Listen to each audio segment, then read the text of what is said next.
Hey guys, welcome back to another tutorial. Today I'm going to show you how to do this red brick background. This is a page I did from Disney Hatchet Heroes colouring book, and I love doing red brick backgrounds.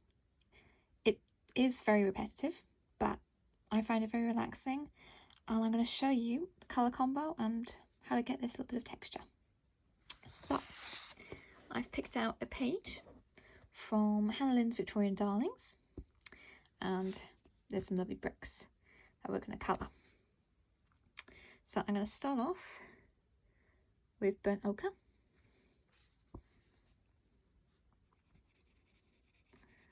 And the first thing I'm going to do is I'm going to put a light layer of colour all across the brick.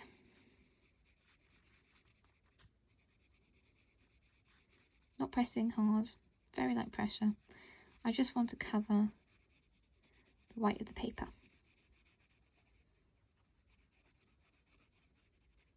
There we go. Okay. So our first shadow colour is going to be Perylene brown.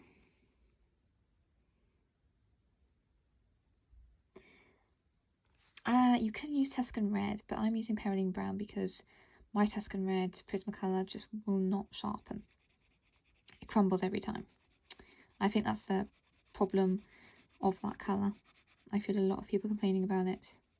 But thankfully Perylene brown is almost exactly the same colour.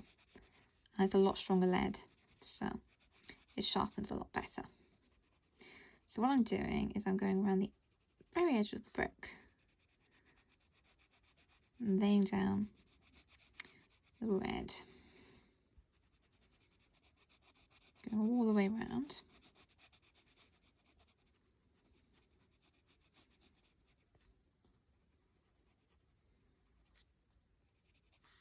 And here where her head would be shadowing the brick as well. Adding a little bit there. Okay.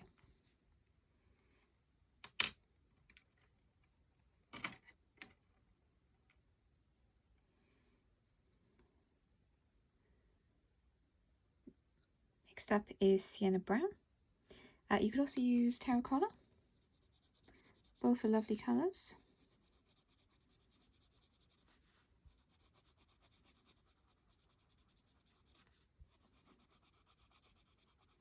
So I'm going to blend into the red, and then go a little bit further in. So basically you're going to be working in concentric ovals, working into the middle of the brick.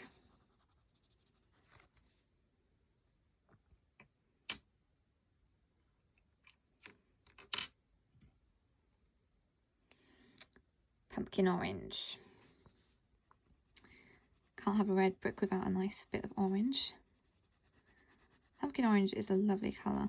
It's deep, rich orange. It's not too bright though, so it works really well for these bricks.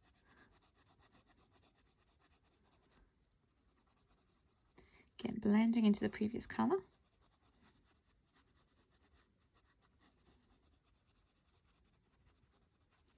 Smoothing it out.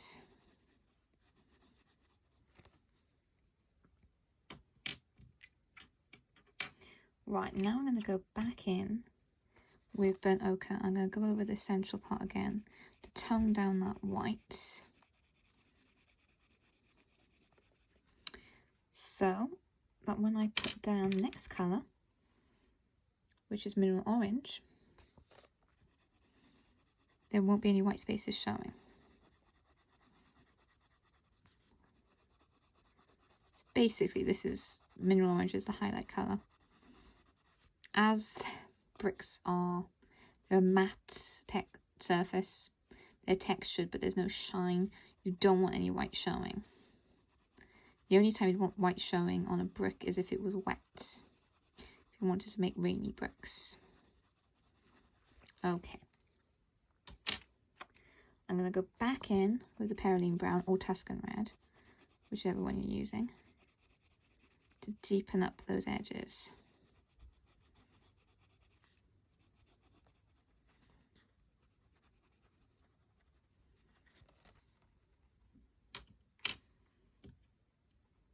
Then my shadow colour is Sepia, and that's to really add more contrast. You only want a little bit around the edges. It's just to make the brick stand out and look more 3D.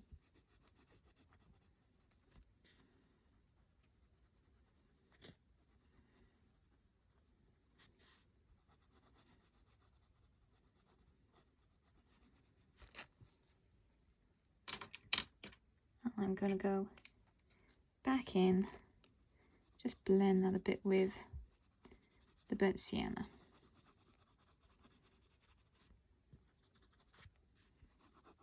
Okay. Now, if you want your bricks to look textured, then you're going to take your crimson, Perylene brown or Tuscan red. Just going to add little lines randomly around the brick.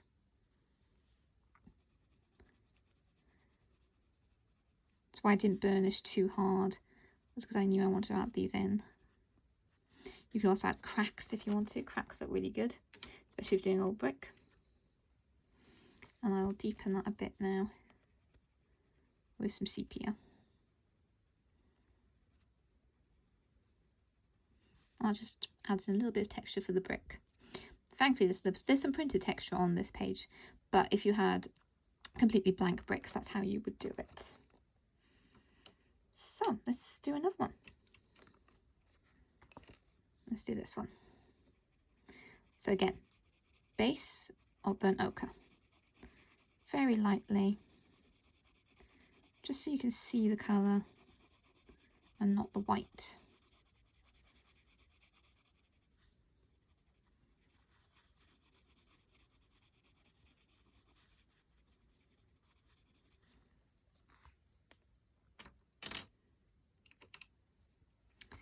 Fill in with Perylene brown around the edge.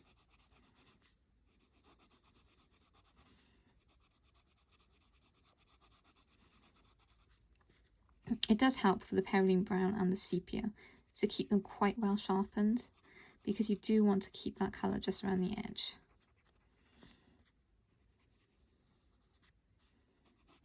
You want to suggest that shadowed edge so the brick stands out from the rest of the page. Sienna brown.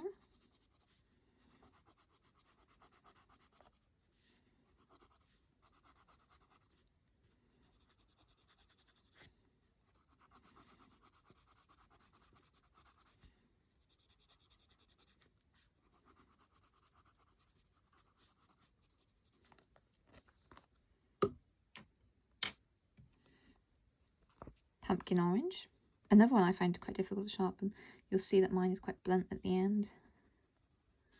Some Prismacolors are a lot softer than others.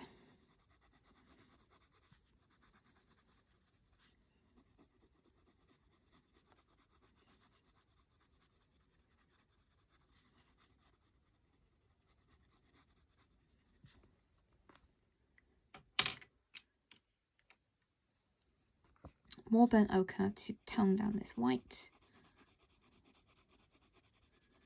Fill in the tooth of the page.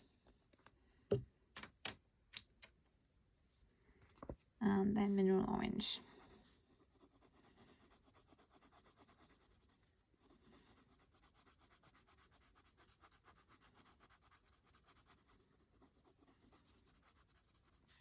If you want to speed this process up, because obviously there are a lot of bricks, and this is quite a small page. I've done backgrounds with way more bricks than this. You can use a blender, the Caran d'Ache Luminance blender, Prismacolor blender, and that will help burnish and blend these faster, rather than going layer after layer with pencil. Back to sepia. Just go around the edge. And you don't have to make your edge shadows straight either. They can dip lower in places. You can come in more, perhaps on the corners, because you want each brick to look different. If you look at a brick wall in real life, you know, not all the bricks are the same.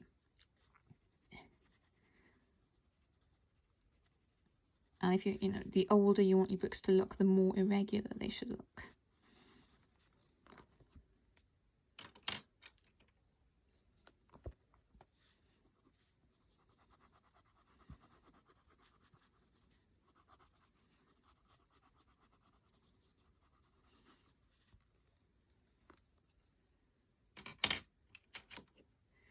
Okay, perhaps we will a bit of a crack on this one. So you can come down into a diagonal line.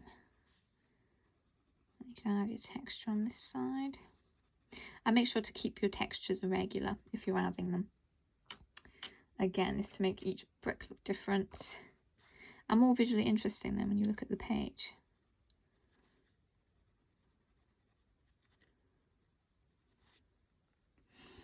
Right then. So the next part I'm going to show you is the mortar in between the bricks. I'm going to start with 30% cool grey.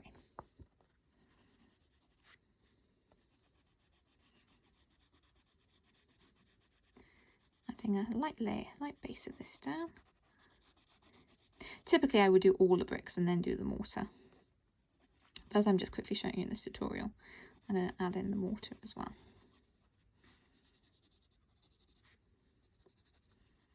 It doesn't really matter if you go over the lines of the bricks into the mortar. You'll hide it with the greys. You can also erase it with something with a small eraser. Next up is 70% cool grey. Now you want to put in the shadows of the brick. There will always be a shadow underneath the brick. Underneath.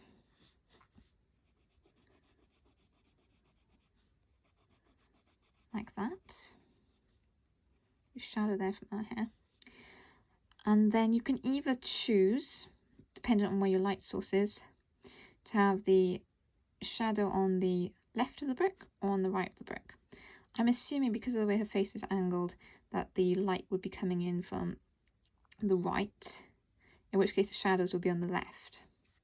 So I'm going to put the shadow there on the left and here on the left.